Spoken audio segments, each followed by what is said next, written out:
অনেকদিন পর নিজেকে নিয়ে কিছু কথা লিখলাম।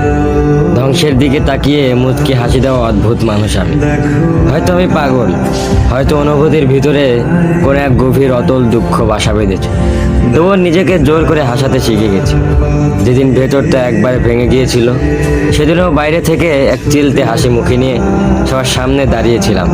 কষ্টগুলোকে আমি বন্ধু বানিয়েছি, একাকিত্বকে আপন করে নিয়েছি। মানুষ ভাবে আমি হয়তো সুখী, শক্ত, নির্লিপ্ত, কিন্তু তারা জানে না প্রতি রাত আমার এক একটা লড়াই। নিজেকে নিজেই বুঝিয়ে রাখি তুই ভালো আছিস, অথচ আমি জানি আমি ভালো নেই। ভেঙে যাচ্ছি প্রতিদিন একটু একটু করে, আর এই ধ্বংস হওয়াটাকে যেন ভালোবেসে ফেলেছি। আমি সেই মানুষ যে হার মানার আগে হাসে, কারণ জানি কান্না দেখিয়ে লাভ নেই। পৃথিবী শুধু শক্তদের মনে রাখে, দুর্বলদের নয়। তাই আমি অদ্ভুত, আমি অনুভূতির আগুনে পুড়ে যাওয়া নীরব যোদ্ধা। আমার জীবন কোনো সুখের গল্প নয়, এটা নিঃশব্দ বিপ্লব, যেখানে হাসির আড়ালে লুকানো থাকে হাজারো না বলা কথা, ভাঙা স্বপ্ন, হারিয়ে যাওয়া আমি।